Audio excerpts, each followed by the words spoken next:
seeing loads of content around the definition of MQLs, that age-old question, when do we hand it over to sales, and how do we know that they're qualified enough to be going into our funnels?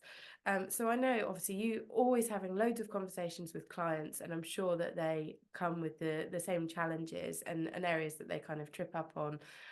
Or it could be really clear, you know, some clients doing it really, really well. So what do you see around the definition of an MQL? What would you say the main key considerations are? And what's the best thing to kind of look out for? It's a really challenging one. And I think a lot of clients face this. If someone joins a new marketing department, for example, they go in, they've got this target of a number of MQLs or marketing accepted leads or SQLs even. You know, we're seeing a lot of marketing professionals having to drive towards revenue goals now as well. And really understanding what that definition is, because any company I speak to, it's not the same. So an MQL is defined differently within every company and every client that I speak with. Some people have a really clear understanding. It will be something as simple as someone that's consented to further communications, might be a marketing accepted lead. If they've then downloaded more than one piece of content, be that on a publisher website like Headley's or on their own website, for example, that could be the definition of an MQL. It could be someone that's had multiple touch points through various channels when it comes to marketing activity. It plays into that scoring system piece. But I think where most people fall short is understanding what an MQL is within their company. It can pivot, it can change throughout the journey. So buyers change, the habits change.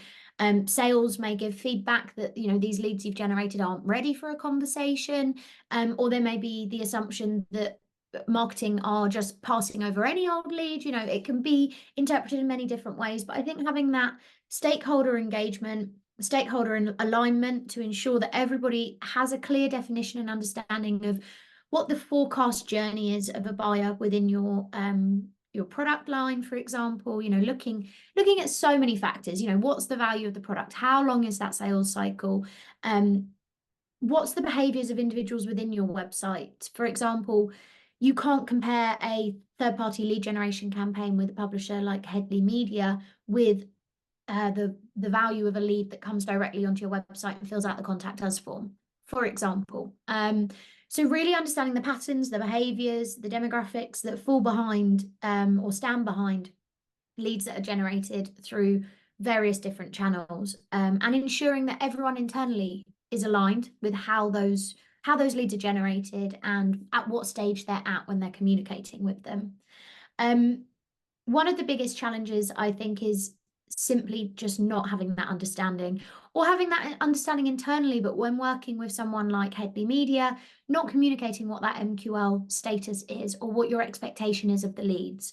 Something I think our team do really, really well is working back from an objective or a goal. So really pulling apart the objective, pulling apart the final end goal, and working back to recommend the campaign type that is going to perform best based on that client's specific needs and their scoring model. Absolutely, because I suppose that biggest key element is, you know, if you've not done the pre-agreed internal definition between the sales team and the marketing team, and then you go away and develop and they hit the criteria that you think that they need to be a marketing qualified lead, and then you've nurtured them and you think they're ready to go over to sales, and then there's that disconnect. That's the worst thing that can happen. If it's not pre-agreed, it needs to be before everything starts. Yeah, absolutely. I think the biggest pain point when it comes to lead generation for any marketing manager is running heaps of activity, hitting numbers, hitting targets, and then getting to a point of going, well, these aren't sales ready opportunities. Content syndication campaigns shouldn't and don't generate sales ready opportunities. They definitely aid it and support it, but they're much earlier on in that process. They're when the leads are actively researching challenges, pain points, and solutions in your product area, and they're captured on that research journey. So they require more nurture, they require more content to be passed to them. Workflows work really, really well to push them through that buyer's journey. But if your expectation is sales qualified leads, then content syndication isn't the right tool for you. If the end goal is sales qualified leads, then we need to break it down which quite often the end goal is sales qualified leads, we have to break it down along those steps that happen and those patterns that happen within your buyer's journey to provide you with leads that better fit the stage that you're trying to capture them at. So engage with 2-3 pieces of content driven back to your website, then into a workflow and a nurture workflow to provide them with more content as they actively research. And then you should see them progress through that journey and through that workflow. Absolutely. It sounds like a massive collaboration piece. I mean, at the beginning of any campaign, if you want to start off positively and successfully with those goals all aligned, you would be aligning with the sales team, because ultimately a lot of the campaigns that we run here are ABM campaigns, account-based marketing campaigns that need a target account list. And developing a target account list, I know from the marketing point of view, is the first port of call is your sales team. So if you can align on that and you're aiming for specific people, then you will also be aligning on, okay, well, when would you accept contacts from these companies that are on the target account list? How far would we need to nurture them? It's kind of a whole collaborative piece that would slot together if it's done right at the beginning, I think. Absolutely. And I think the opportunity is there to evolve, pivot, get feedback, change direction based on that feedback from the sales team. So if you can get them on board at the beginning, completely aligned on what it is that you're doing and set those expectations. It's so important to set expectations internally. No marketing manager wants to have a salesperson saying, your leads are rubbish, they're not ready for sales. It's the most frustrating thing. And once you break that trust, it's really, really hard to repair it and to build that rapport back up again and get that alignment. Content syndication has a bad reputation because I believe a lot of marketing managers can pass leads on too soon, or without the education piece. So without this is the website they engaged with, this is the content they downloaded, this is what we believe it means if someone engages with this piece of content over this piece of content. And instead, the expectation can be wrongly assumed by sales that any lead they're being passed is ready to hear from them, is going to be thrilled to hear from them, wants a call, is ready to buy. If I could generate leads that have their wallet open and are ready to buy, then I would be sat on a beach and probably not on this call with you. But there are things that can be done and campaigns can be optimized to get them further along the journey and to provide as much intelligence for the sales team and the marketing team as possible.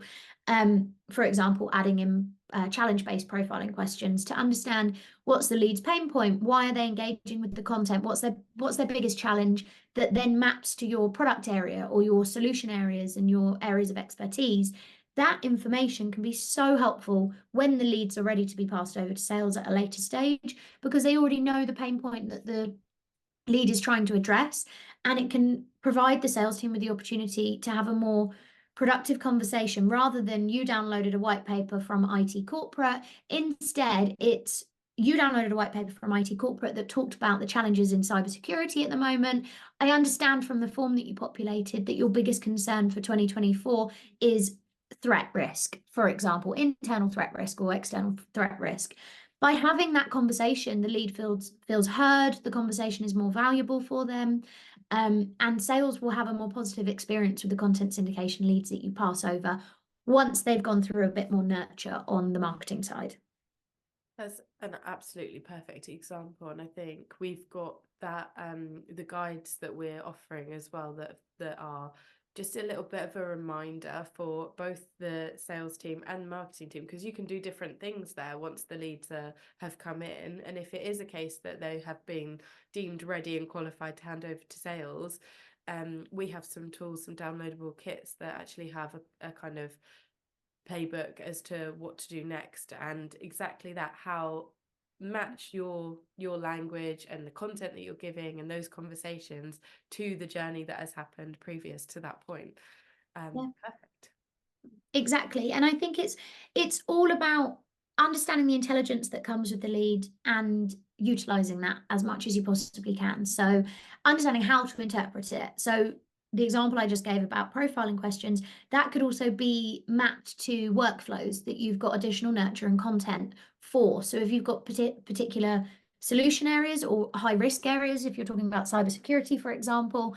If you've got content that maps to those particular pain points, that's the perfect opportunity to get the leads in, push them onto a workflow that reflects those specific pain points, and nurtures them that way. There's also ways you can prioritize leads, qualifying questions based on time frame. So you ask a challenge-based question, and then you ask a qualifying question. When are you looking to address this? 0 to 3 months. That's quite quick for any tech buying sales cycle. So probably hand those ones over to sales.